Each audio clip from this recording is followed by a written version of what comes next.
ಗೊತ್ತಿಲ್ವಲ್ಲ ನಿಮ್ಮ ಥರ ಮುಕ್ತಿ ಬರ್ತಾರೆ ಮುಂಚೆ ಬಂದವ್ರು ಏನು ಮಾಡೋದು ಮಗ ಕರೆಕ್ಟ್ ಟೈಮ್ ಬರ್ತಿದೆ ಇವ್ರು ಜನ ಜಾಸ್ತಿ ಮನೆಗೆ ಫೋನ್ ಮಾಡಿದ್ದೆ ನಾನು ಬಂದವ್ರೆ ಏ ಬಂದ್ರು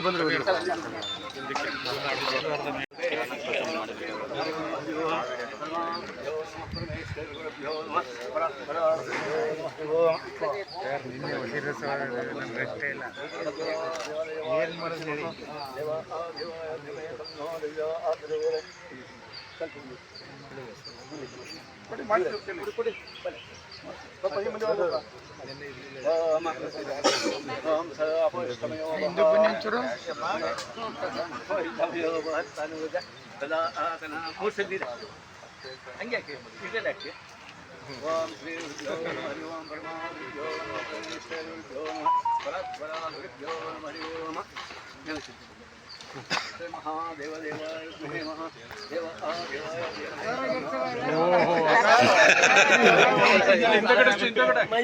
ಹನ್ನೊಂದು ಗಂಟೆ ಬುಲೆಟ್ ಏನಕ್ಕೆ ಬಂದ್ಬಿಡ್ಬೇಕು.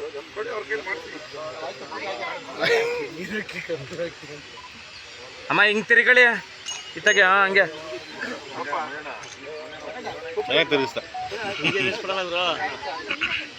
ಹಾಕಲ್ಲ ನಿಮ್ಗೆ ಹೆಂಗೆ ಬೇಕು ನನಗೆ ಹೆಂಗೆ ಬೇಕಂತ ತಗೋತೀನಿ.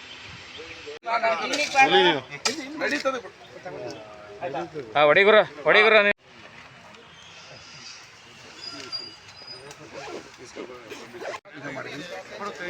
4 ಕೋಟಿ ರೂಪಾಯಿಗಳ ವಿಶೇಷ ಅನುದಾನವನ್ನು ಬಿಡುಗಡೆ ಮಾಡಿ 1 ವರ್ಷದ ಒಳಗಡೆ ಇದು ಕಾರ್ಯಾಚರಣೆ ಮಾಡೋದಕ್ಕೆ ಎಲ್ಲ ಕ್ರಮಗಳನ್ನು ಕೈಗೊಂಡಿದ್ದೀವಿ.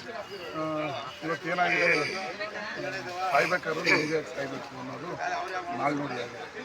ಸಾರ್ವಜನಿಕರು ಮಂಡ್ಯ ನಗರದಲ್ಲಿ ಜನಸಂಖ್ಯೆ ಜಾಸ್ತಿ ಆಗ್ತಾ ಇದ್ದಂಗೆ ಸ್ಮಶಾನಗಳ ಕೊರತೆ ಆಗ್ತಾಯಿದೆ.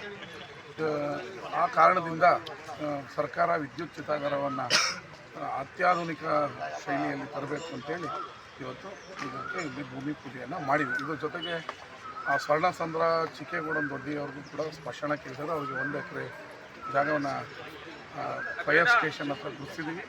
ಅದಕ್ಕೆ ಶೀಘ್ರದಲ್ಲೇ ಅದನ್ನು ಅವರಿಗೆ ಸ್ಮಶಾನಕ್ಕೆ ಹಸ್ತಾಂತರವನ್ನು ಮಾಡಿಕೊಡ್ತೀವಿ. ಮಂಡ್ಯ ನಗರದ ಎಲ್ಲ ಸ್ಮಶಾನಗಳನ್ನು ಹಂತ ಹಂತವಾಗಿ ಅಭಿವೃದ್ಧಿ ಮಾಡೋದಕ್ಕೆ ಹಣವನ್ನು ಬಿಡುಗಡೆ ಮಾಡ್ತಾಯಿದ್ದೀವಿ.